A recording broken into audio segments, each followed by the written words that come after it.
ഈ സ്വാതന്ത്ര്യം നമുക്ക് നേടിത്തന്നത് മഹാന്മാരായ സ്വാതന്ത്ര്യ സമര പോരാളികളാണ്. മഹാത്മാഗാന്ധിജി, നേതാജി സുഭാഷ് ചന്ദ്രബോസ്, ഭഗത് സിംഗ്, മൗലാന അബുൽ കലാം ആസാദ്, ജവഹർലാൽ നെഹ്റു, ചന്ദ്രശേഖർ ആസാദ്, റാണി ലക്ഷ്മിബായി തുടങ്ങി അനേകം ധീര ദേശസ്നേഹികൾ സ്വന്തം ജീവിതം രാജ്യത്തിനായി സമർപ്പിച്ചു. അവരുടെ ത്യാഗം കൊണ്ടാണ് ഇന്ന് നാം സ്വതന്ത്രരായി ജീവിക്കുന്നത്.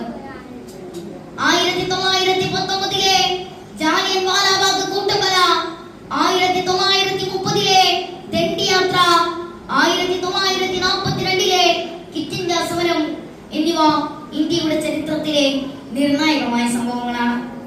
ഒടുവിൽ 1947 ആഗസ്റ്റ് 15 നമ്മുടെ രാജ്യം സ്വാതന്ത്ര്യം നേടി. ആ ദിനം ഇന്ത്യൻ ജനതയുടെ അഭിമാന ദിനമായി മാറി. പ്രിയപ്പെട്ട കൂട്ടുകാരെ, സ്വാതന്ത്ര്യം എളുപ്പത്തിൽ ലഭിച്ചതല്ല. അനേകം പേർ ജീവൻ ബലിയർപ്പിച്ചിട്ടാണ് അത് നേടിയത്. അതുകൊണ്ട് തന്നെ സ്വാതന്ത്ര്യത്തിന്റെ വില നാം തിരിച്ചറിയണം.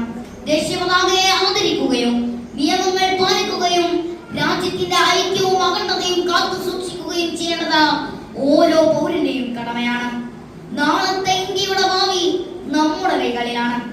നല്ല വിദ്യാർത്ഥികളായി വളരുക, സത്യം പറയുക, ശാസ്ത്രത്തെയും സാങ്കേതിക വിദ്യയെയും നല്ല കാര്യങ്ങൾക്കായി ഉപയോഗിക്കുക, പരിസ്ഥിതിയെ സംരക്ഷിക്കുക, എല്ലാവരെയും ഒരുപോലെ സ്നേഹിക്കുക, ഇവയാണ് യഥാർത്ഥ രാജ്യസേവനം.